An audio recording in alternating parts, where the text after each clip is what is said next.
Hey there, fans of the strange, dark, and mysterious. If you're into stories that make your skin crawl and keep you up at night, then buckle up because this one's a doozy. Before we begin, tell me, where are you listening from and what time is it there? The stories. This roadside photo changed the search in minutes. They called it a routine missing person search, and for most of that morning, it really felt like a routine search. A line of cars idled along a two-lane highway, and a handful of volunteers moved like slow clock hands through brush. Kira Duvall was 31, and she worked nights as a paramedic who could not stop reading maps. She took a personal day to help because she had patched hikers before, and she knew how fast heat turns hours cruel. Her plan for the day was simple and responsible, and it fit the tone of the briefing. She would work the southern fence line, check culverts, and log anything that looked out of place with a phone photo. The county sheriff had warned everyone about trespassing, and a deputy repeated the same rule in a firm voice. The missing man was named Owen Brackett, age 42, and he worked as a crane operator at a quarry north of town. Owen had left a garage sale with a box of tools, and a neighbor reportedly saw him turn toward the state highway. His sister filed a report after unanswered texts piled up overnight, and dispatch logs showed a welfare check on his small rental. He was not inside, and the bed was flat, and two mugs sat near a drying rack like small sentries. Kira walked that fence line with a volunteer named Bryn, who carried a bright orange notepad and a quiet focus. They talked little, and they moved in a steady pattern that felt almost like work at the station. The sun hummed through the haze, and cicadas made a loose electric sound over the ditch water. At 11, a deputy waved everyone toward the gravel pullout near the mile 11 marker sign. He wanted to regroup because the northern team had found a set of shoe prints near a culvert and needed space. Kira capped a water bottle, and Bryn checked the notepad, and they headed in with a slow trot. The meeting was short and clipped, and it held its shape like a sturdy box. The prints matched the size the sister described, and they angled toward a tree line that cut the field like a zipper. A drone team would scan the shadowed area, and everyone else would shift south by 2 miles and reset. Kira slid into her dusty sedan and checked her phone before moving, and that choice bent everything. A community page had started filling with posts, and a moderator had asked locals to send any roadside footage. One post sat near the top with a lot of comments, and the author had written a single line, "Is this him? Or am I seeing things?" The photo showed a shoulder of road near a farm stand, and a compact truck with a dented tailgate. A person stood beside it with a box in his arms, and the blur of the face did not help much. The timestamp showed yesterday at 4:12, and the location tag used a generic label. Bryn leaned in and squinted because the light was hard on the screen. Kira took a screenshot, then another, and she pinched the image until it turned blocky and awkward.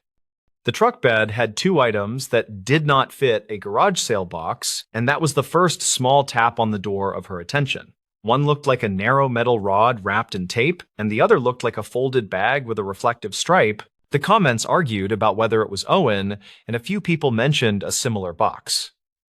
The moderator wrote that the photo had been sent in by a traveler passing through and that the original file was higher quality. Kira tried the contact button and sent a quick note with her name and the number on the volunteer badge. They drove south to the new grid, and the phone buzzed with a reply that carried a simple greeting. The traveler introduced himself as Linus, and he wrote that he had taken the photo for the farm stand sign. He said he was willing to share the full resolution image, and he attached it with a short, polite line. Kira opened the file, and the world shifted 1 notch toward clear. The folded bag was a safety triangle case, and the wrapped rod was a roadside jack handle with old tape. The truck had a sun-faded sticker for a fishing club 2 counties east, and a circle of mud on one tire suggested a recent dirt turnout. None of that made it Owen, and none of it placed him where the drone team worked hard. Then she saw the highway sign reflected in the farm stand glass, and the letters formed an odd mirror riddle. She rotated the phone and zoomed again, and the sign resolve clicked into place like a knot pulled tight. The number sequence matched a spur route that did not exist near the quarry or the culvert with the prints.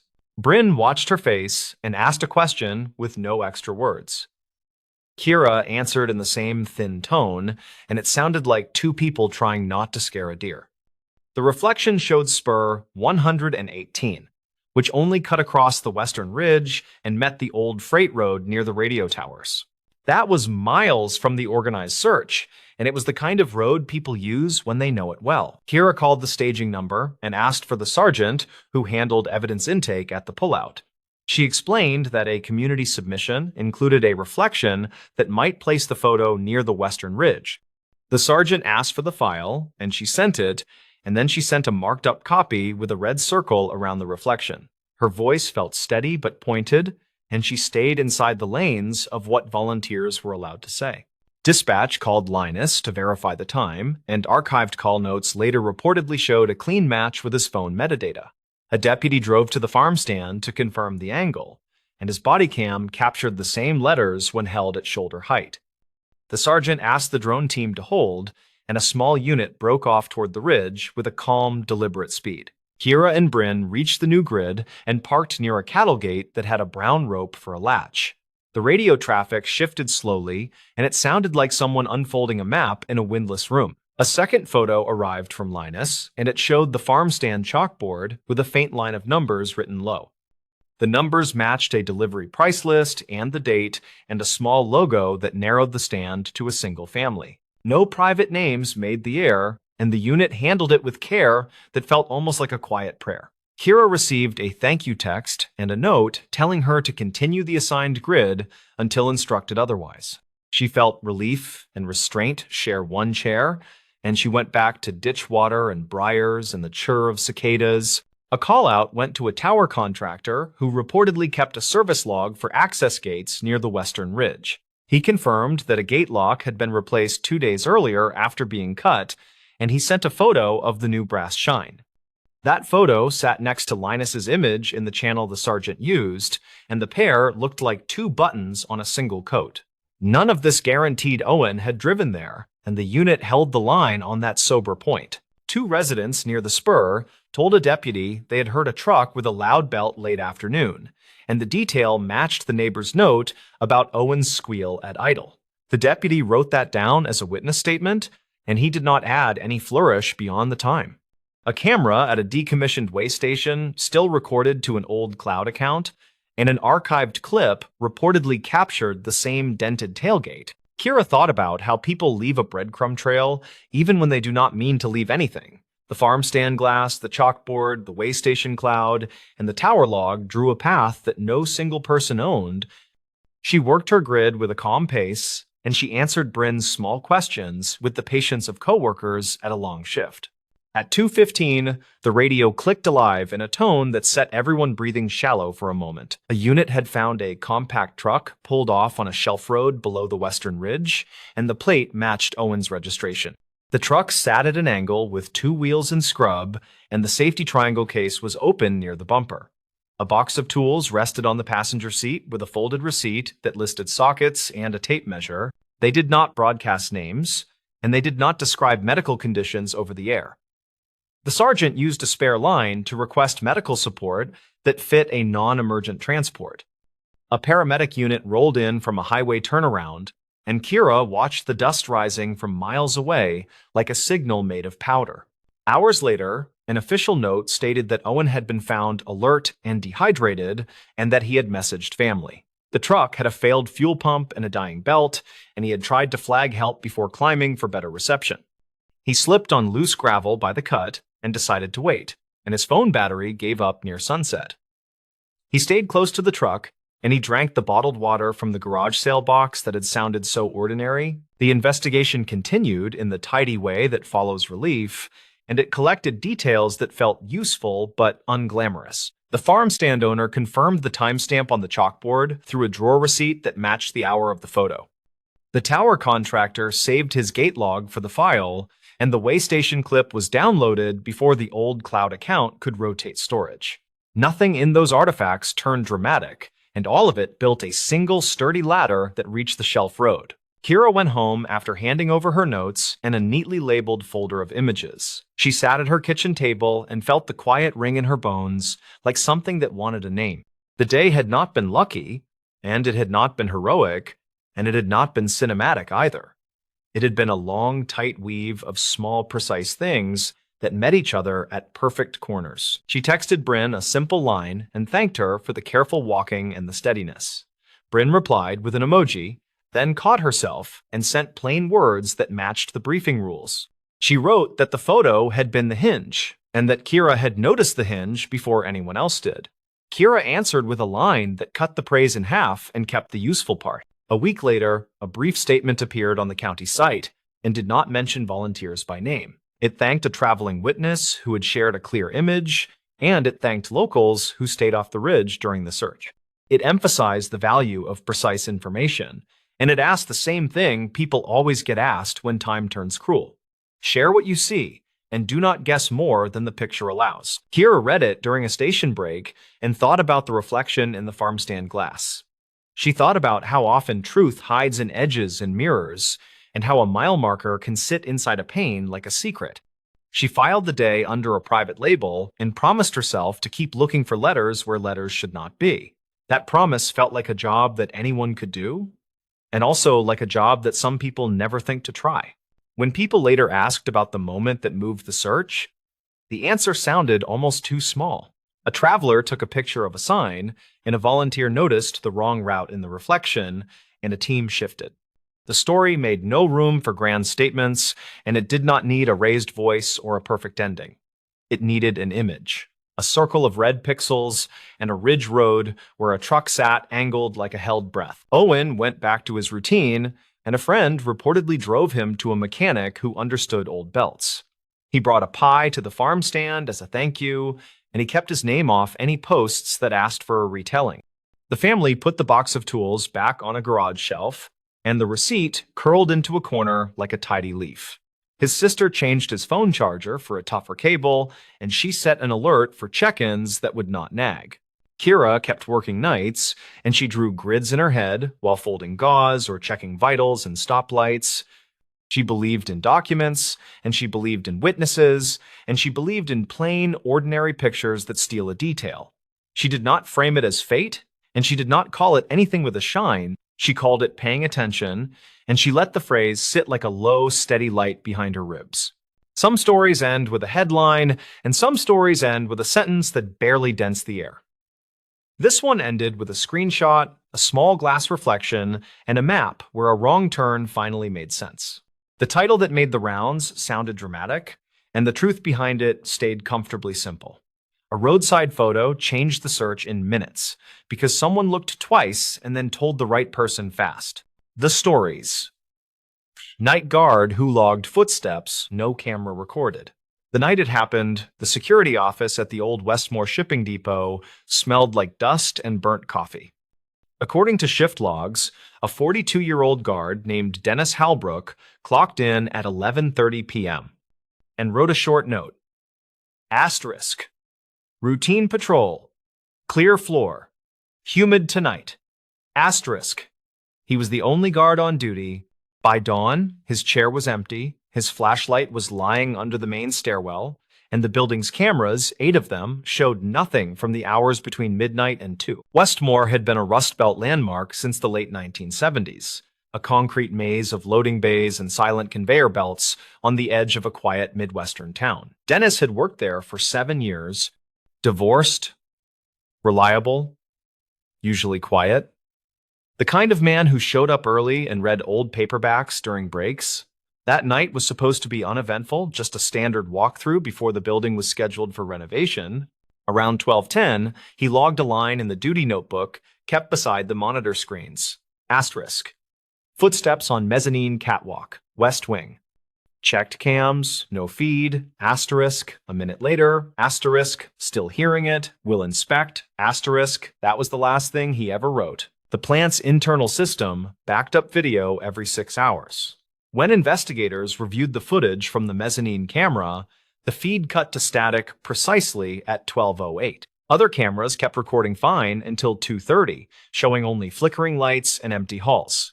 A maintenance worker named Harold Cortez arrived early that morning to replace fluorescent tubes on the ground level. He found Dennis's flashlight lying on its side, beam still weakly glowing, and the notebook open. No sign of struggle, no torn fabric, no blood. Just footprints, 2 sets tracked faintly through the dust. One set from Dennis's standard issue boots, the other, smaller, bare, leading to the freight elevator that hadn't worked in months. The county sheriff's department filed the case as a missing person. Official notes cited malfunctioning surveillance and probable equipment interference. But people who'd worked there doubted the malfunction explanation. Westmore's night tech, a woman named Carla Wynn, swore she'd serviced those cameras the previous week. They were old, but fine, she told local reporters. The cables were intact. You can't lose a feed that clean unless someone cuts power at the board. Dennis's sister, a nurse named Ruth, said he'd called her the night before. He'd sounded distracted, mentioning he'd found a second badge lying by the locker room door. She assumed he meant another guard's ID, but the company only issued one active credential, his. Archived building logs later showed the same badge used twice that night, once when Dennis clocked in, again at 12:11, opening the West Wing stairwell door. Whoever used it the second time moved toward the mezzanine exactly where Dennis had gone to investigate. By late summer of 2014, the company shut down the depot and cleared out the interior. Cleanup crews unearthed a small personal cassette recorder near a ventilation shaft behind the third bay. It contained about 30 seconds of audio, the hum of lights, a pair of quick footsteps, a metallic clank, then Dennis's voice saying, "Who's up there?" followed by a short distortion burst and silence. Audio engineers confirmed the tape had been magnetically warped, likely by exposure to a strong field, not heat or age. There was another strange detail buried in the sheriff's supplementary report, a mention of radio interference in patrol channels between 12 and 12:30. The on-call dispatcher logged fragments of words bleeding through static asterisk. Northgate, lights out, he's still here. Asterisk, none of the other guards were on duty that night, and the next scheduled patrol wasn't until morning. Years later, a local journalist named Owen Ralston revisited the case for a regional history program. He interviewed former employees and found that in 1998, 2 decades earlier, another guard, 39-year-old Gerald Pike, had disappeared during overnight maintenance. Same mezzanine, same missing camera footage, same unexplained power surge. Back then, the report blamed faulty wiring. Ralston tracked down Gerald's surviving son, who showed him an old Polaroid his father had taken before the disappearance. The photo captured the West Wing catwalk at night, lights flickering in the distance.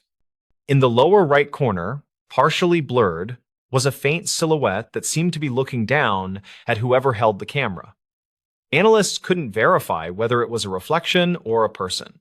But when the journalist compared the layout of that image with modern floor plans, he noticed something the angle matched exactly where Dennis's flashlight was later found. What made it worse, the timestamp written in blue ink on the Polaroid's border, asterisk, the 3rd of April 1998, 12:11 M asterisk was identical to the digital record of Dennis's badge swipe, asterisk 12:11 M asterisk, 2 men, 16 years apart, logged in the same minute of the hour, in the same corridor, just before both vanished. Electrical engineers consulted during Ralston's project suggested a pattern of ground faults that might have caused rolling blackouts localized to one wing, possibly scrambling old analog video circuits.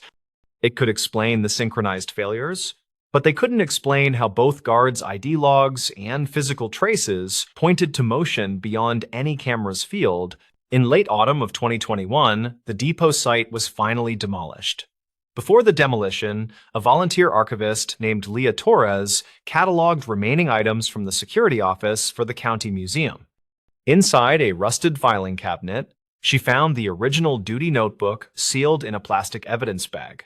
Most pages were smudged, but the last line stood clear under the dried ink. Asterisk. Still hearing it. Will inspect. Asterisk. Beneath it, barely visible under a tilt of light, another faint line appeared, impressed by pen pressure, not ink. Forensic enhancement later revealed, asterisk, recording this time. Asterisk.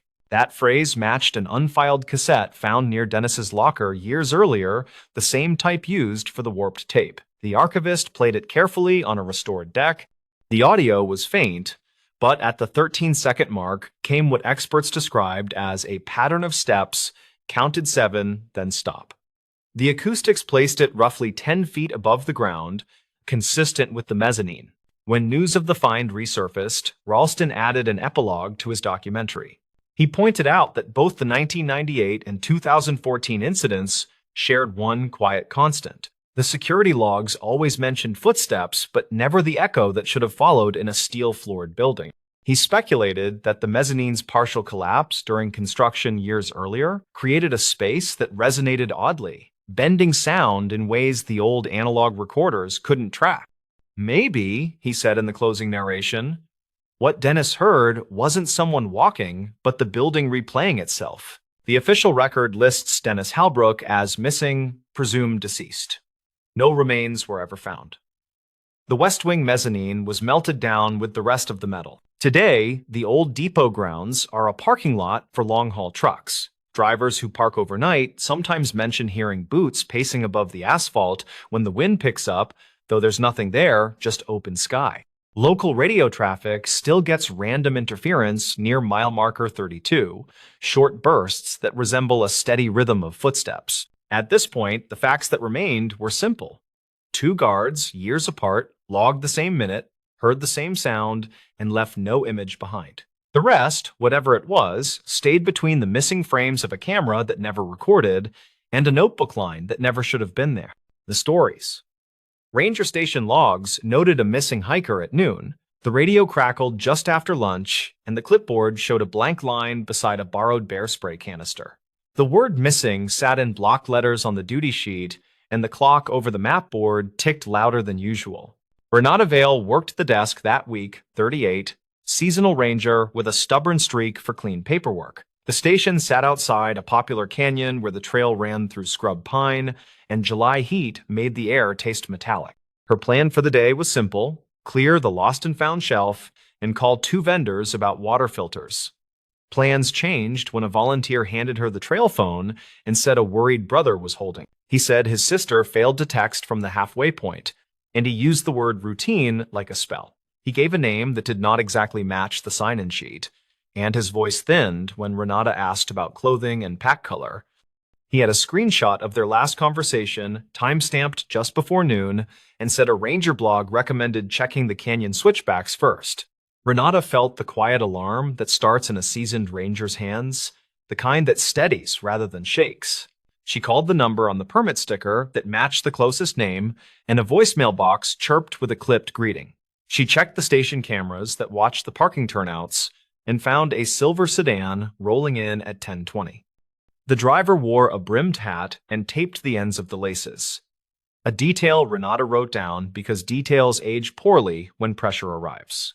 The volunteer named Marco searched the trailhead kiosk for the morning log, while Renata stepped into the sun and scanned the ridge. Wind pushed dry heat across the gravel, and a jay scolded from the utility pole. She keyed dispatch and said they had a potential overdue hiker, not confirmed, and that initial checks were underway. She kept the language tight because words build momentum, and momentum brings helicopters that the budget cannot always afford. A woman in gym shorts approached with a dog and said she had heard a shout near the lower falls, short and sharp like a name. The dog sniffed the air and leaned toward the creek, then lost interest and Saturday. Renata asked about time and direction, then thanked her and pressed the note card against the map with a magnet.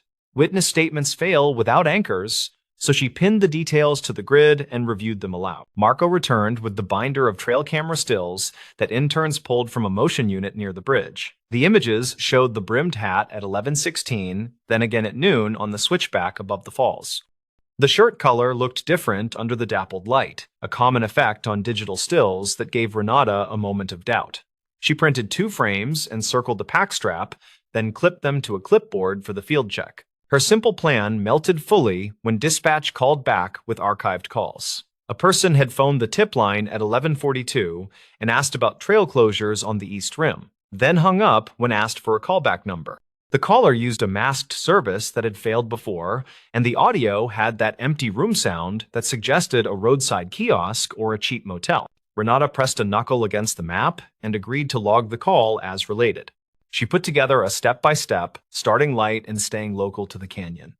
First, a hasty sweep from the bridge to the switchbacks with one ranger and one volunteer. Second, a parking lot inventory to match plates to permits and to note any vehicles with cooling engines that did not match sign-ins.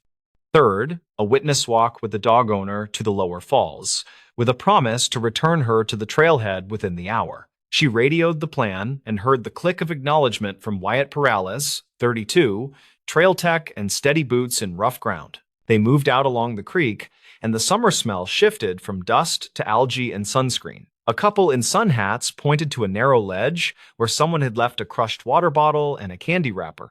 Renata photographed the area with a department phone, then bagged the trash because trash turns into stories when the wrong eyes find it. She kept her sentences short on the radio and noted her times with a pen that left grooves deeper than the ink. At the switchback, Wyatt found boot scuffs that angled off the tread and into scrubs so tight it would punish any shortcut. He pointed to a pressed patch of grass, then to a low branch with a pale scrape that matched soft plastic. Renata crouched and saw a faint thread from athletic tape, the same color she remembered from the still. The thread clung to rough bark, a small but useful tether between the images and the ground. They moved higher and reached a shallow spur where the view opened into a dry basin. On the spur, a pair of hikers said they passed a woman alone who looked back often, as if waiting for someone who never arrived. The hikers spoke slowly and paused to remember, then agreed to write brief statements at the station later that afternoon. They offered a photo from a distance that showed only a shape in heat shimmer, and the horizon looked bleached and wide. Renata asked the brother for more context by text, keeping questions narrow and practical. What snacks did she favor? Any injuries last year? And did she ever speak about this specific canyon? He replied that his sister planned the hike to test a new route from a guide forum and sent a blurry screenshot of a message board thread. A username bragged about a hidden shelf that saved 20 minutes, and that sentence pressed a new line into Renata's plan. She called the district's archive and asked for old incident notes related to the shelf, and the clerk said there were 2 minor rescues on a heat weekend 3 summers ago. Those notes described short slips and stubborn walkers and contained a detail that felt right and wrong at the same time. Both incidents started at noon when shadows shortened and depth perception failed, and both involved hikers who disliked crowds and sought quiet. Another message arrived from the brother that changed tone from worried to careful. He said a coworker reportedly spotted a silver sedan at a grocery near the highway at 1:30 with the brimmed hat visible through the windshield. He said the coworker did not want to get involved, and that felt useful in a different way. Renata thanked him and wrote the time down, then circled highway with a question mark that drew a slow breath from Wyatt. They pushed through Manzanita to reach the rumored shelf and found it narrower than described, with a crumbling margin that looked unfriendly. A faint shoe print showed a split tread that matched a popular brand, and a smear on the rock smelled like cheap bug spray. Wyatt anchored a line to a juniper and leaned just far enough to see a small alcove with shade and a clean view of the bridge.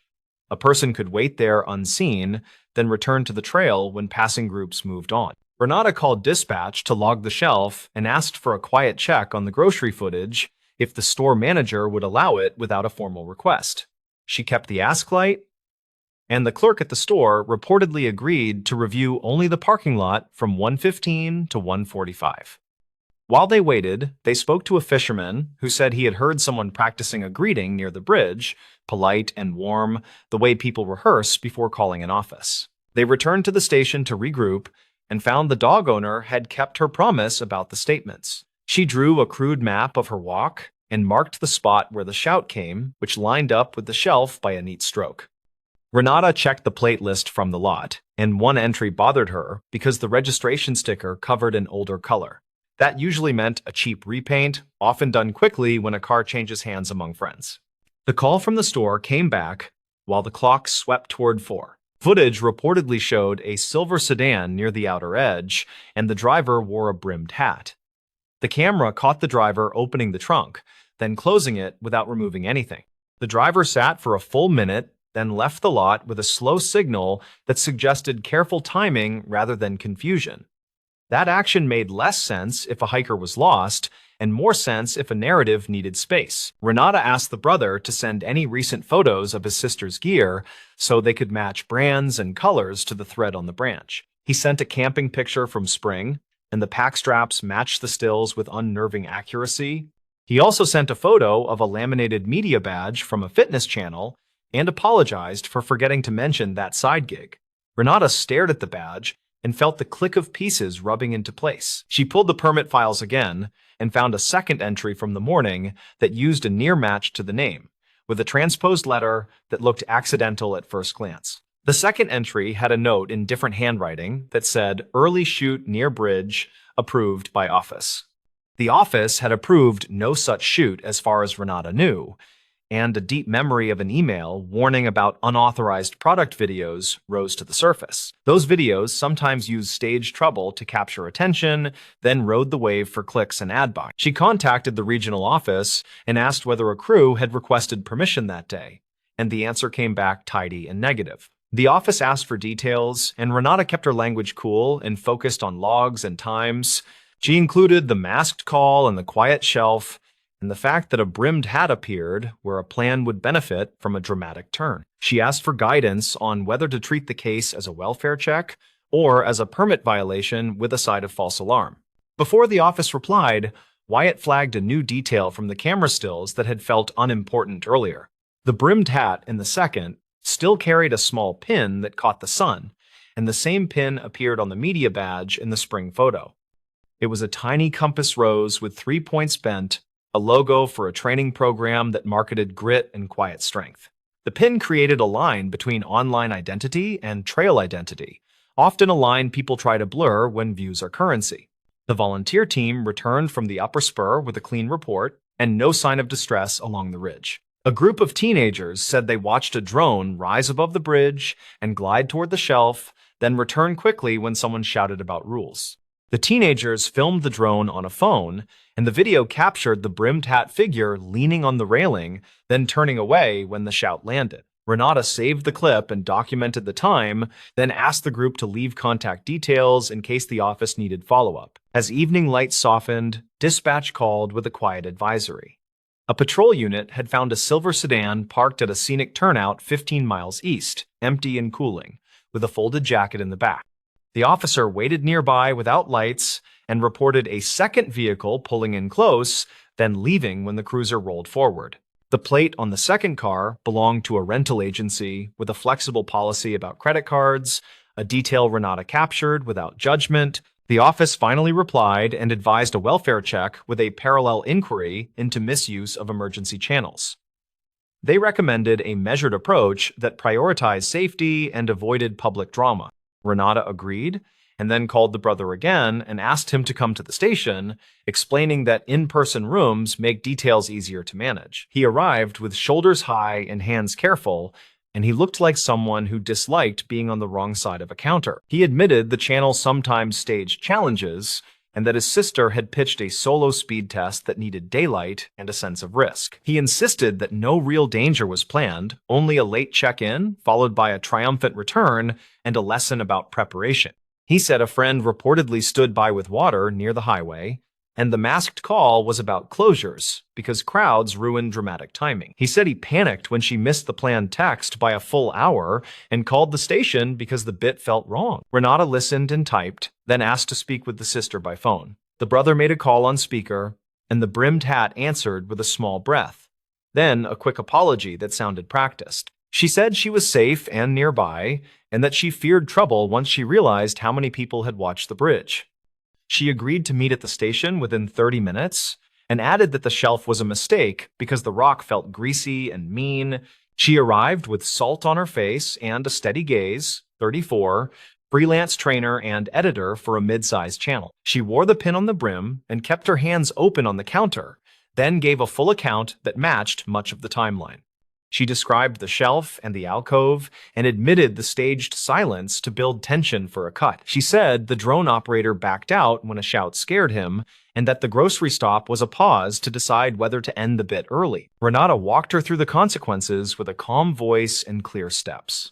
They would log the misuse of the term missing in the station ledger, and forward a report on the masked call to the office. They would recommend a fine for the drone flight near the bridge and review the permit files for the transposed name entry. They would also offer a voluntary donation to the volunteer team for the hours spent and recommend a public safety note if the channel posted any edited footage. The woman nodded and said she understood, then asked whether the station planned to call the county. Renata said the county dispatch already sat in the loop and had agreed to remain cooperative as long as the channel avoided inflaming viewers. She added that the station took missing reports seriously because moments consume resources, and that even staged quiet pressures real systems. The woman agreed to record a clear statement and accepted a brochure on safe filming that looked oddly gentle in the harsh light. Wyatt stepped outside and watched the last cars roll out of the lot, and the air finally cooled enough to feel kind. The dog from earlier barked once from a passing truck, and the fisherman from the creek lifted 2 fingers without slowing. Renata filed the forms and wrote a final note that tied the shelf to the old rescues and the pin to the badge and the masked call to timing. The station lights hummed and the clock hands slid past 6, then found their mark without ceremony. By the time the brother and sister left, the word missing on the duty sheet had a line through it. Renata kept the original note card with the magnet hole because records tell stories when memory wants to embellish. The office would likely call tomorrow and ask for clarifications, and the drone policy would probably gain a new sentence. She felt the usual mix of relief and irritation that follows a false alarm, and the strange sympathy for people who turn risk into currency. Later, the channel posted a short video that downplayed the panic, and the comments argued about rules and grit. The station received 2 thank you emails from hikers who heard the news secondhand and a complaint from a person who disliked the fines on principle. Renata archived the messages and watered the plant on the windowsill, then wrote one more line in the log about the shelf that was not a shortcut. The sentence ended with a plain warning that noon creates flat shadows and false confidence, a small truth inside a larger one. In quiet moments after a shift like that, she believed most people want a story that forgives them. Trails do not forgive, they teach. And the classroom never closes just because cameras blink. The station would open again at 7, and the clipboard would carry new names, and the clock would tick in the same steady way. Somewhere on the ridge, a jay would scold the wind, and the shelf would wait with its narrow promise, ready to turn bravado into paperwork. The stories. Why locals avoided that church basement after the flood. The church sat on a low rise beyond the river curve, and everyone still called it a safe hill. Neighbors said the floodwater reached the stained steps anyway, and the basement stayed damp long after the river fell. Clara Vass, 34, worked as a field insurance adjuster who took pictures, typed notes, and kept calm voices moving. She drove into the town after the levee break, aiming to document damage and close claims before tempers soured. Her goal for that day was simple: confirm a cluster of small claims tied to the hilltop church. The first change to her plan arrived when the custodian waved from the door, then refused the handshake. He gave his name as Ortis Malo, 57, a retired welder who mowed the lawn and watched the boiler. He said the sanctuary was fine, then pointed at the basement with a look people wear when a dog growls under a porch. Clara asked for access, and he said the pastor wanted meetings upstairs only. She took exterior photos, careful with angles, noting water lines marked by silt and by seeds caught on mortar. A neighbor named Nella Groft, 61, carried a crate of hymnals toward a sedan and paused to watch her. Nella said the basement had stayed locked since the flood week and that no one wanted to carry anything down there. Clara liked facts more than rumors, so she asked for invoices, damage logs, and utility records. Ortis handed over a folder with photocopied bills, each page smelling like bleach even through the plastic sleeve. The electric bill showed a high spike the week after the river fell, which struck her as odd for an empty space. When she asked for the basement key, Ortis rubbed his jaw and said the lock stuck, then said the pastor handled everything personally. She kept her voice soft, mentioned schedule pressure, then offered to meet the pastor after dinner and finish this site today. He agreed, but he kept glancing at the stairwell door like it might open on its own. Clara went to the county office and checked archived calls for emergency service, using an index the clerk let her see without fuss. The church address appeared twice during the flood days, once for a fuel smell, once for a welfare check that cleared in minutes. A dispatcher note said volunteers had stacked food in the basement for short-term storage. She returned before sunset, met the pastor near the front pews, and introduced herself with her license card. Pastor Enoch Varela, 46, wore a work shirt with rolled sleeves, and his palms looked scraped at the knuckles.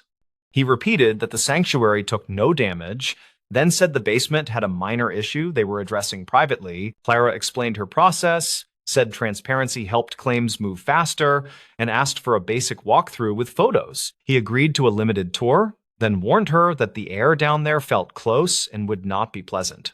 She took out a disposable respirator she kept for mold sites, and he nodded with relief, like that solved part of it. The key turned after a stubborn rattle, and the door opened with a smell like wet paper mixed with diesel.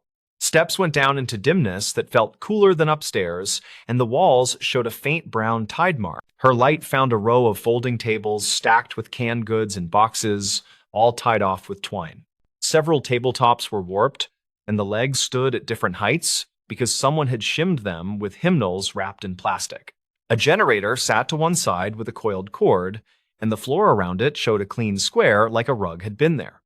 She photographed outlets, tagged the generator model, and asked why they needed so much power for a basement pantry. The pastor said the generator ran sump pumps for 2 nights, then stopped working from grit in the line. Ortis stood near the bottom step and rubbed the rail, his knuckles pale, like he hated the room and also belonged to it. Clara noticed a water line over the breaker box, which meant the panel had taken a hit and still looked strangely spotless. A woman appeared in the doorway, waved, and introduced herself as Paloma Cray, 32, a volunteer nurse with the food team. Paloma asked if Clara needed masking tape for labels, then added that people had slept here during the flood watch. The pastor cut in with a quick no, and Paloma closed her mouth and drifted back into shadow. Clara felt the hush that follows a correction and decided to run her questions in a sequence that built without heat. She asked about occupancy during the flood, and Pastor Varela said only supplies had been staged downstairs. She asked to see any damage to pew cushions or classrooms, and he steered her back toward the stairs with a brisk thank you. In the parking lot, a teenager skated past and kicked the curb, then said people said the basement hummed after midnight. He pointed at the brickwork view vents near the ground and said sound came out like a freezer that could talk. He grinned, then looked sorry for talking, and pushed off toward the next slot without another word. Clara sat in her car and recorded a memo into her phone, keeping the tone neutral and the timestamp obvious. She reviewed photos, zoomed on the clean square by the generator, and marked a note about missing equipment.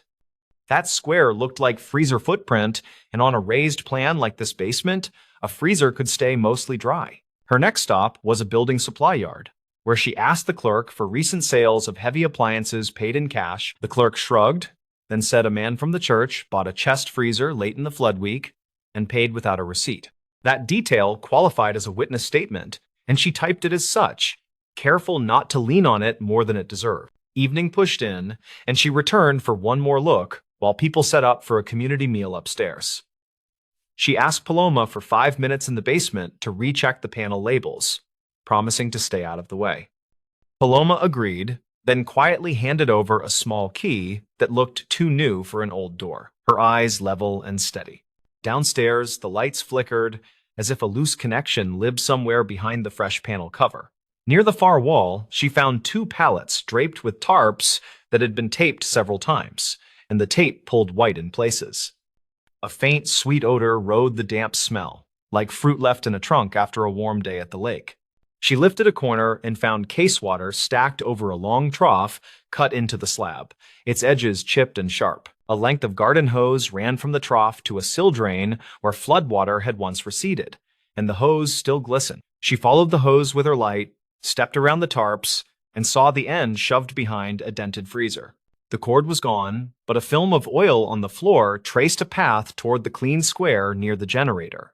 She crouched, counted to 5 to settle her breath, then stood and walked back toward the stairs to reset her approach. On the way up, she passed Ortis as he came down, his arms full of clean towels for reasons that felt unclear. Clara asked if they had documented any salvage from the basement that could justify the electric spike. He nodded too quickly, said there had been a spill from a donated machine, and that they had cleaned it thoroughly after. She thanked him, then stepped outside and listened to a rain gutter tick as the day cooled into night. Her hotel room was quiet, and she laid the photos on the table beside the binder she kept for flood jobs. She cross-checked the electric spike days against the generator ownership dates, using calls the county clerk let her copy. A pattern formed, modest and plain, which said power ran in the basement several nights after the river pulled back. She called a friend who worked restoration and asked about standard practice for wet freezers in basements.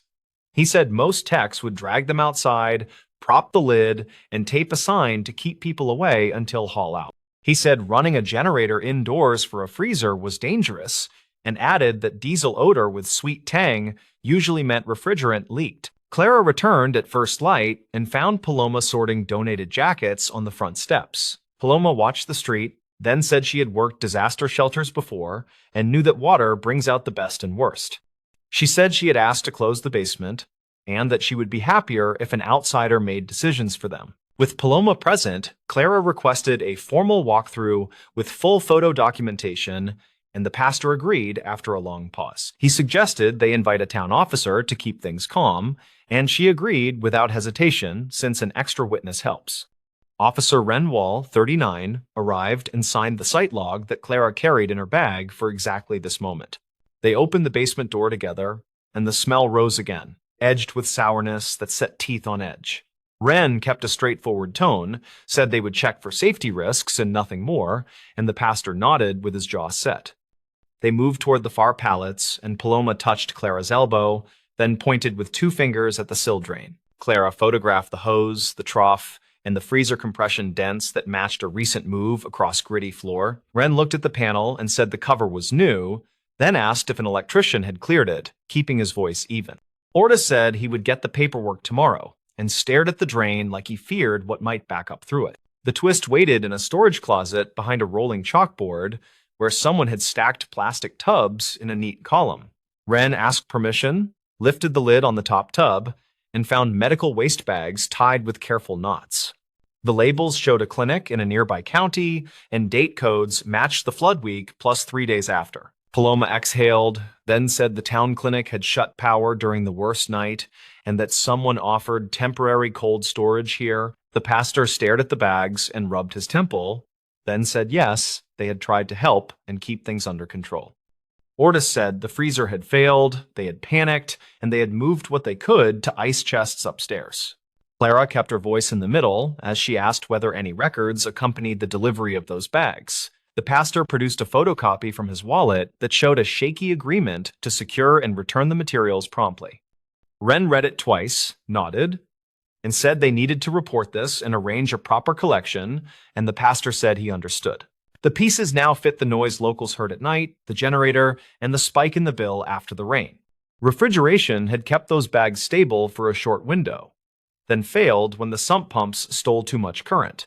The sweet tang in the air had been refrigerant, and the last trace of spoiled ice from makeshift coolers. They documented the closet, sealed the tubs again, and carried them upstairs where the air felt simple and bright.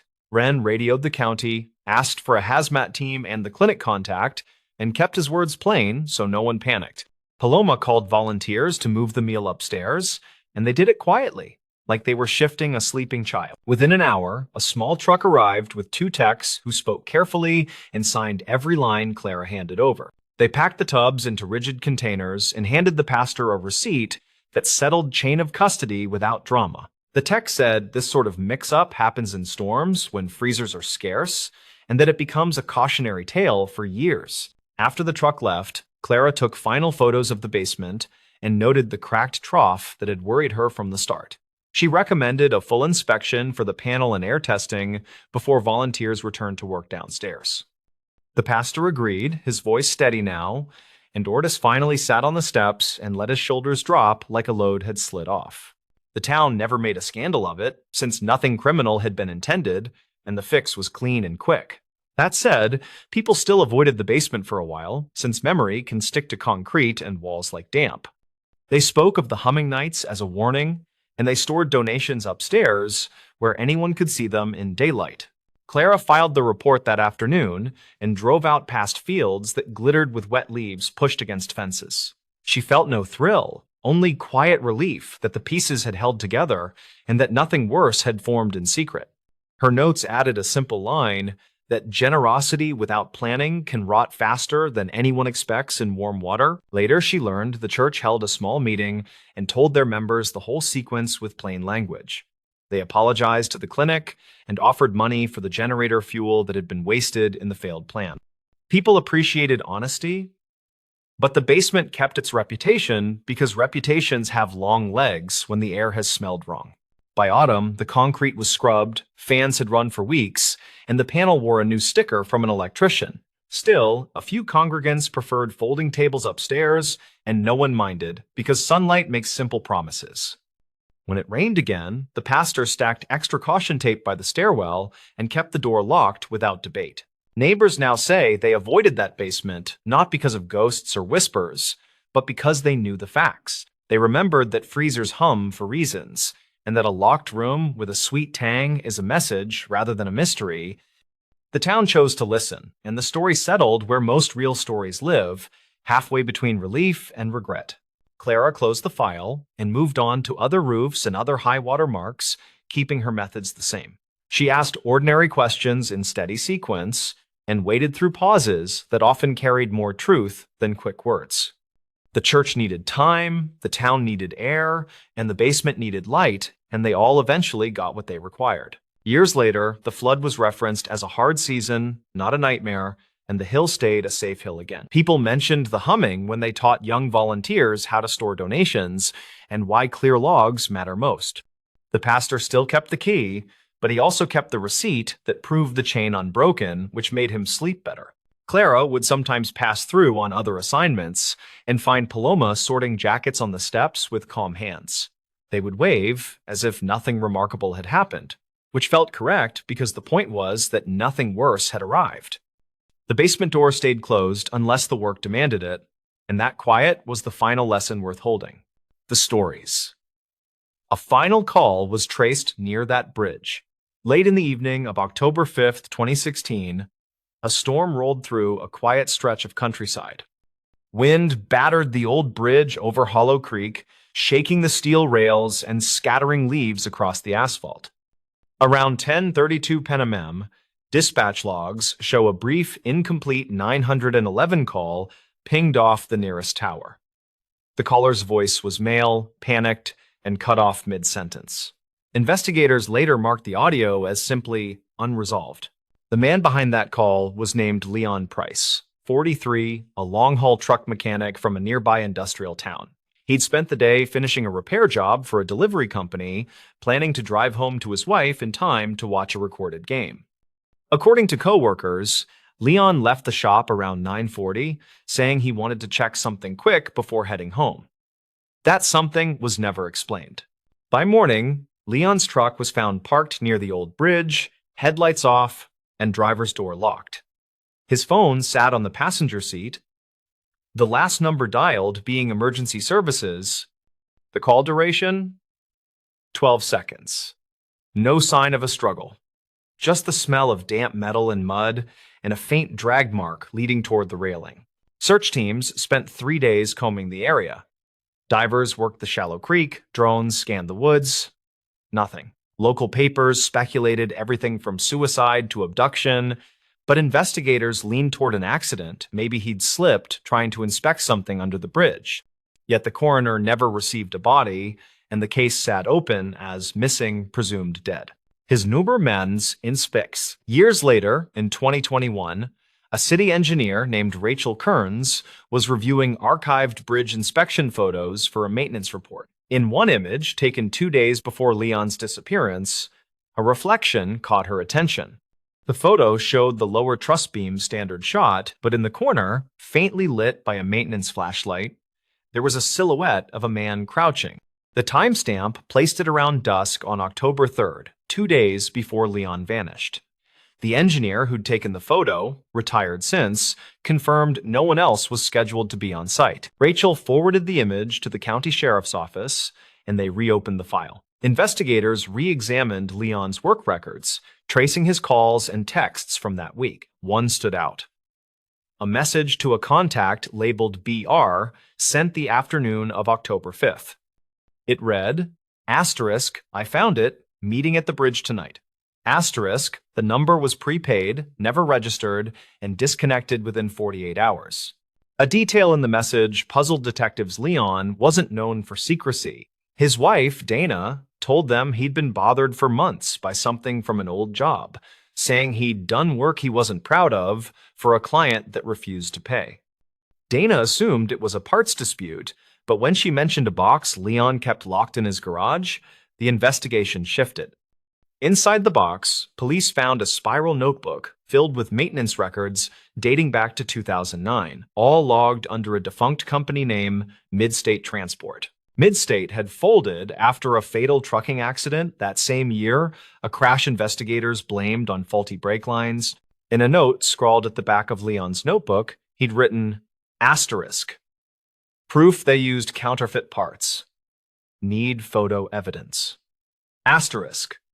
The handwriting grew shaky near the end, as if written in haste. Detectives contacted the National Highway Safety Archive, which confirmed that a whistleblower had anonymously submitted similar claims in 2009, alleging that Midstate falsified inspection reports. The case was dropped for lack of evidence. The archived whistleblower email was traced back to a generic account created under the name LP. That bridge where Leon's final call was traced? It connected two counties where Midstate operated their delivery routes. According to old GPS logs, the crash that ended the company happened less than a mile from the same spot. Investigators brought in a retired dispatcher, Marvin Blake, who'd worked the radio the night of Leon's disappearance. He remembered something odd. Just after the 911 call ended, the system registered another incoming line static, then silence. It was like someone else tried calling from the same tower seconds later, he said. But the system flagged it as unregistered equipment, like a test signal. The telecom technician reviewing archive data found that the second call's source ID matched an obsolete analog handset, one last sold around 2010. Its signal strength placed it not on the bridge, but 30 yards downstream, near a maintenance access path. Detectives returned to the site. Flood levels had receded since 2016, revealing a rusted toolbox half buried in silt beneath the bridge. Inside were several brake components, a corroded camera memory card, and a name tag, price L. The photos recovered from the card showed close-ups of serial numbers on parts stamped with counterfeit manufacturer codes, exact matches to those listed in the old Midstate case file. Forensic analysts reconstructed the final minutes of Leon's life through phone tower data and ambient audio from the recovered memory card. The recording suggested he'd been documenting the parts, likely intending to turn them in as evidence.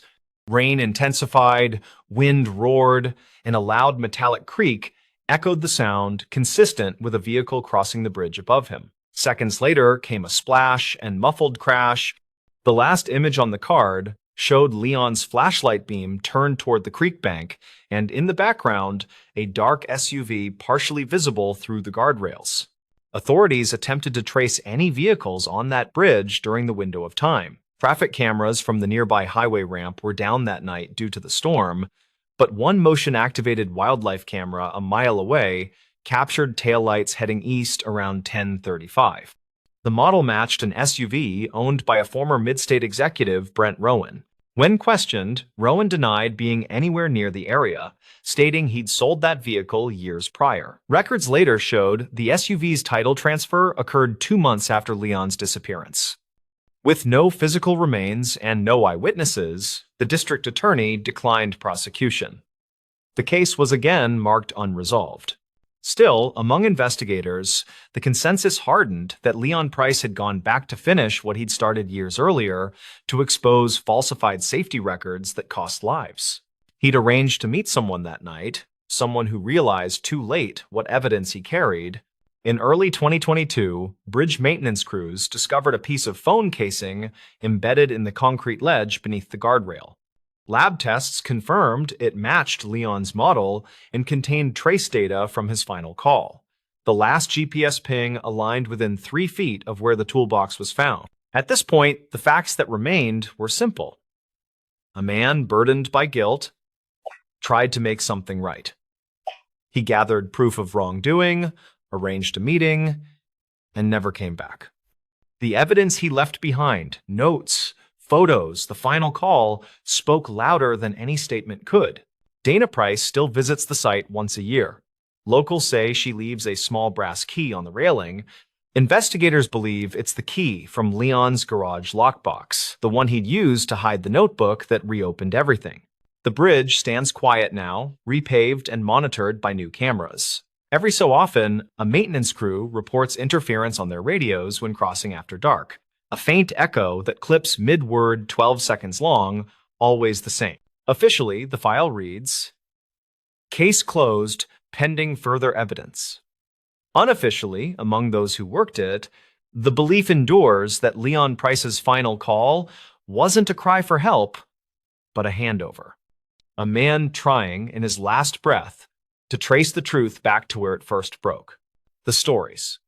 The librarian who reopened maps after one voicemail. The voicemail hit the library phone system at 9:16 in the morning, and staff noted the time on the call sheet. The town's map room had been shuttered since 2016 for budget reasons, with the keys sealed in a gray envelope. Rhea Calder was 38 and worked as a reference librarian, and she was supposed to weed duplicate travel guides. She liked lists and quiet projects that finished by closing time, and she intended to be home before the streetlights switched on.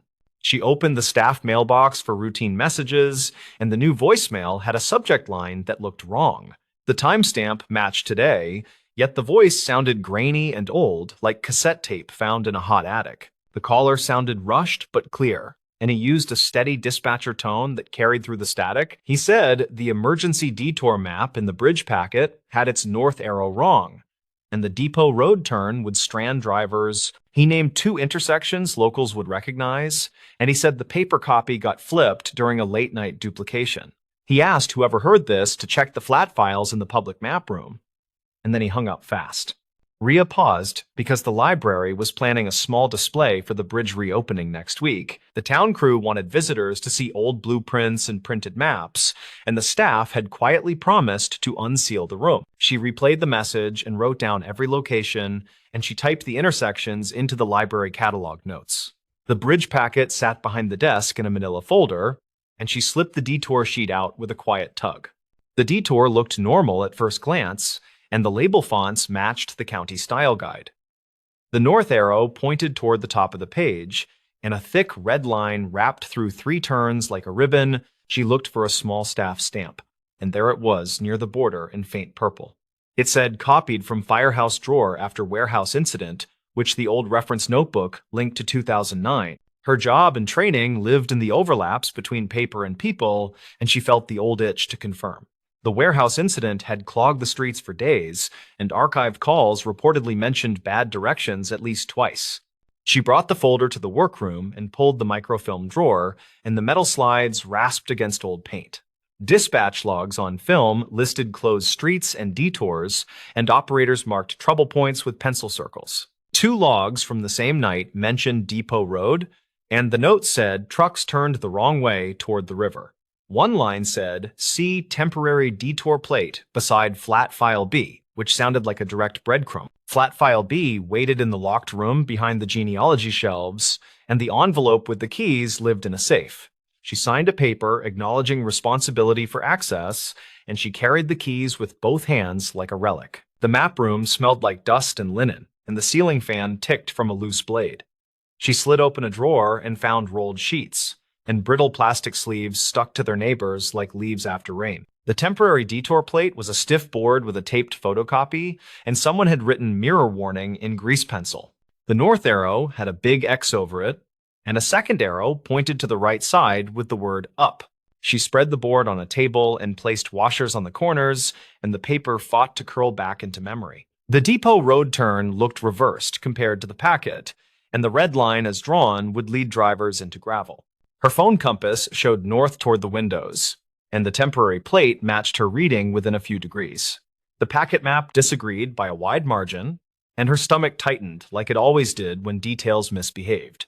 She printed a recent aerial photo from the county website and she centered on Depot Road and the bridge approach. A water tower shadow ran northeast by the clock, and that matched the plate, but not the packet. She called Tomas Brink, who was 54 and ran maintenance, and she asked about the packet source. He said a volunteer scanned old map holders in the spring, and staff patched labels onto the county base. He remembered a late-night copy job at the firehouse during the warehouse week, and he thought someone flipped a master. He had no hard proof, but he told her to talk with a retired cartographer who lived near the marsh. The cartographer was named Lyda Morell, and she was 71 with careful eyes and a faded canvas jacket. Lyda said she had drawn the original emergency plates on Mylar, and she always sketched north as a small star. Lyda remembered the night the plates went missing, and she spoke like a teacher marking a board after a test. The firehouse copier worked only on the legal tray that night, and someone fed the plate upside down, then pressed copy twice.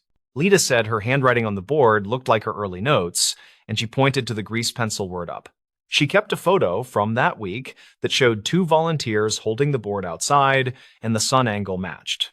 Rhea asked if the board ever returned to the library, and Lyda shrugged like she had told this story several times. She said yes, the board came back 2 days later, and someone tucked it into drawer B and shut the room. Rhea documented everything as if the board could grow legs and escape, and she wrote dates beside each step. She took photos of the board and the packet, and she copied the microfilm lines, and she initialed each printed page. The voicemail still bothered her, because the timestamp said today, yet the content smelled like an old headache. She checked the library phone system logs, and a vendor note explained a recent server migration for stored voicemail. An alert said a batch of delayed messages had been flushed to mailboxes, and the explanation used dry language and disclaimers. She asked the vendor to search for the caller number, and they returned an old service name with a billing code. The code matched a dispatch line used during the warehouse week, which explained the voice and the choice of words. Someone had recorded this warning years ago, and the system had kept it like a seed in a jar. Rhea asked if the caller name could be released, and the vendor sent a redacted sheet with initials and a job title. A local news archive matched the initials to a night guard who reportedly died of natural causes in his parked car. The guard had phoned the correction before the medical event, and he had tried to reach any desk that could fix the map. His message never reached a human while the roads were jammed, and the bad copy camped in a drawer. Rhea brought her notes to Tomas, and he carried the folder to a brief meeting with the town clerk. The clerk asked for confirmations and a plan, and Rhea offered a clear sequence that would be easy to retrace next year. Step 1 was to treat the packet map as untrustworthy and to replace it with a fresh export from the county base. Step 2 was to reconcile the arrow with on-site compass readings and to annotate with the date and the staff initials. Step 3 was to scan the temporary board and let the grease pencil speak and to place its image in the appendix. Step 4 was to add a small note in the bridge display and to credit anonymous archival materials for clarifying the route. Tomas drove to Depot Road with her after lunch, and they parked near a mailbox whose nameplate had peeled away. The river ran dull and brown beside the road, and a detour sign leaned like a tired person after a long shift. Rhea stood where the red line on the packet would have sent traffic, and she looked through cottonwoods at rough gravel. The correct route followed a narrow paved lane to the east, and the wrong turn aimed drivers toward a soft shoulder. A school bus rolled past on the narrow lane, and the driver waved like this was already muscle memory. The aerial photo printed in the morning matched the bus path, and the packet map did not. They stopped by a small clinic 2 turns away, and the nurse behind the counter remembered the warehouse week. The clinic took calls from stranded drivers, and a nurse reportedly walked out to redirect a line of cars at sundown. The town clerk approved the correction that afternoon, and the county uploaded a clean detour with verified arrows. Tomas signed off on new signs, and the bridge crew shrugged like this was just another Tuesday with wet concrete. Rhea asked for permission to open the map room weekly, and the clerk looked toward the budget with a careful tilt. The request had no funding yet, but the clerk liked the argument that open rooms produce fewer expensive mistakes. They agreed on a one-afternoon schedule under staff supervision, and Rhea posted a notice near the staircase. She placed the temporary board in a display case with a modest label, and she kept the packet map below it with a sticky note. The sticky note said obsolete and see corrected version, and she included the date and her initials for future sanity. A footnote in the display explained that a delayed voicemail triggered the review and no personal names appeared. At the reopening of the bridge, the mayor shook hands and cut a ribbon, and the appetizers ran out fast. Drivers moved through the new approach like water down a smooth bed, and the detour signs wandered into storage. Tomas clapped her shoulder near the coffee urn, and he said, "Quiet fixes rarely get banners," which is the point. Lyda visited the display the next morning, and she pressed her fingers against the glass like she was reading Braille. Rhea listened to the old voicemail one more time, and the voice had that tired confidence that comes from night work. He had said, "Please check the flat files," and it felt like he was speaking across a hallway rather than across years. On her desk, she kept a small notebook with 3 lines that she repeated when projects became slippery. Write down names of things as they are used, compare them to how they look on paper, test the direction with the sundae. She added a 4th line in light ink to mark the lesson that felt both new and as old as maps. If a voice says the arrow is wrong, open the drawer before the parade trucks roll and the cameras arrive. In the months that followed, the room gathered quiet visitors, and the fan still ticked, but less often after tightening. Folks brought rolled plats from garages, and Rhea labeled them carefully, then scanned and returned them with fresh sleeves. A contractor volunteered 2 hours a week to help with filing, and he taught her to spot scale bars that lied. Teachers brought students to trace creeks with cotton thread, and one kid noticed a benchmark star on the courthouse steps. The bridge display came down after the season changed, and the temporary board went back into drawer B with a proper sleeve. A small typed note inside the sleeve told the story in 12 lines, with dates and initials and measured claims. It said a voicemail arrived and matched earlier dispatch references, and staff verified the arrow with compass and aerial evidence. It said a clean map replaced the packet version before the reopening, and the town's roads agreed. Rhea did not call it a miracle, and she did not call it fate, because both words would cheapen 12 careful steps. She called it library work, which sounded plain, yet it held more weight now that a ribbon had been cut. On quiet afternoons, she stood at the window where the compass had pointed, and she felt the same small pull. North was where the light made honest shapes on paper, and where a tired voice could still find the right room. When she locked the door each week, she thought about the man who made the call, and she wished he had been heard. His warning crossed an odd gap in the system, and it landed like a folded note slid under a door. In a town where stories often arrive secondhand, the plain ones sometimes carry the longest mileage. One message, one board, one arrow corrected, and a room reopened so a drawer could be opened without ceremony. The stories. Paramedic who kept one final snapshot. The story began with a photo that shouldn't have existed. A single Polaroid, slightly overexposed, showing the inside of an ambulance during a call that supposedly never happened. It was discovered years later, tucked between the pages of an old medical manual in a small-town fire station's archive. The man behind that photo was Martin Kessler, a 42-year-old paramedic who'd spent nearly 2 decades working in a quiet coastal county. He was the kind of person people trusted instantly, steady hands, calm voice, always first on scene and last to leave. Colleagues said he never forgot a face, even from calls years earlier. That photographic memory made the irony of what happened next impossible to ignore.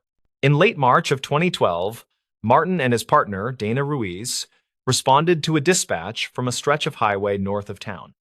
A rollover accident, single vehicle, one driver, reportedly conscious but trapped. The log shows they arrived at 2:17 a.m.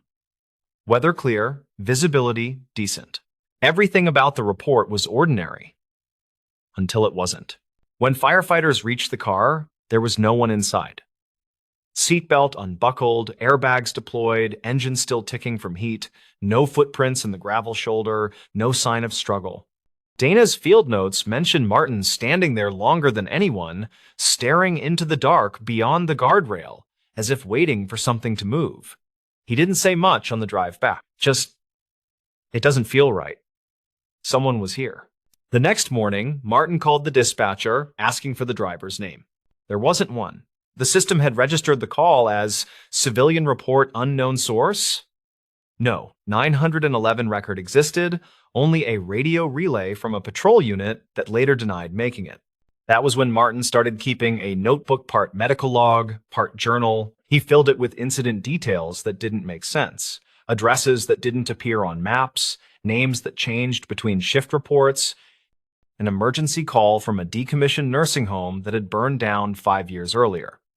Dana joked it was his ghost file, but Martin treated it like evidence. In mid-April, station archives show him requesting a portable camera from inventory, the kind still used for accident documentation. He said he wanted backups for reports. No one questioned it. That camera became the source of the one photo that remains. On May 5th, Martin responded alone to a cardiac distress call in a residential neighborhood. The official dispatch recorded a woman named Eleanor Marsh, age 71. When Dana arrived 15 minutes later, the house was empty. No patient, no signs of struggle, only Martin sitting on the front steps, shaking. He told her he'd just finished chest compressions, but there was no body. That evening, he turned in a sealed envelope to the station chief. Inside, a single Polaroid showing an elderly woman on a stretcher inside the ambulance. Her face pale but peaceful, IV line in her arm, heart monitor reading a steady rhythm. The timestamp on the photo matched the call, yet no hospital in the region logged a patient by that name, and the ambulance's GPS data placed it in the station lot at the time. For weeks, the department treated it as a data glitch, a wrong timestamp, maybe a mistaken upload. Martin, however, stopped taking calls entirely. He used his accumulated leave and disappeared from the rotation. Dana later said he'd started visiting the county records office, spending hours looking through missing persons reports from the 1990s onward. According to the clerk's statement, he requested files on one case repeatedly, a local woman, 71 years old, who'd vanished from her home in May of 1996. Her name, Eleanor Marsh. She'd been last seen the same week a younger Martin had begun his EMT training in that same county. What tied them together came from an old photograph Martin found in the file. It showed a group of EMT trainees standing beside a vintage ambulance. On the far left, a younger Martin smiling awkwardly. On the far right, a woman in a white nurse's uniform, Eleanor, back when she'd volunteered with the training program. Her sudden disappearance had never been solved. The case quietly closed after 3 years. The evidence stacking grew stranger. In late May, an internal audit found Martin had accessed archived radio frequencies from the old dispatch system equipment retired in 1999. He'd been trying to trace the source of that first mysterious accident call. Logs showed someone or something still transmitting on that outdated frequency once every few nights, always repeating the same brief phrase, "medic en route." By early June, Martin returned to work briefly, though he looked exhausted, his once steady hands trembling. He told Dana he thought the woman from the Polaroid had been trying to reach him for years, that all the phantom calls were echoes of old emergencies, looping through time until someone finally answered. She begged him to take time off again, but he refused. "If I stop listening," he said, "they'll stop trying to come home." The last confirmed sighting of Martin Kessler was on June 15th of that year. Surveillance footage from a rural gas station shows him fueling the ambulance alone, headlights off, before driving north toward the old highway. The timestamp reads 2:17 a.m., the exact minute of the original rollover call. 3 days later, the ambulance was found parked beside a defunct rest stop, keys still in the ignition. The driver's side door was open, the radio turned to static. In the back compartment, responders discovered a single Polaroid camera lying on the gurney. It contained one undeveloped sheet of film. That image was later processed by the state lab. It showed the inside of the ambulance, empty except for a stretcher, with 2 folded paramedic jackets placed neatly side by side. The back doors stood open, facing a foggy stretch of road. The official report labeled Martin Kessler missing, presumed deceased. No further transmissions were logged from the old frequency. The firehouse quietly retired his call sign, and the Polaroid was sealed in evidence storage, tagged simply, "Recovered from Unit 7, June 15, 2012. Years later, when new recruits asked about him, veterans would point to the framed photo on the wall, the one of Martin and Dana receiving their service award in 2010. Behind the glass, barely visible under the reflection of overhead lights, there's a faint double exposure. The outline of an ambulance interior, doors open, a stretcher waiting. At this point, the facts that remained were simple. The snapshot was real, the patient never existed, and somewhere along that forgotten highway, a paramedic might have finally answered a call meant only for him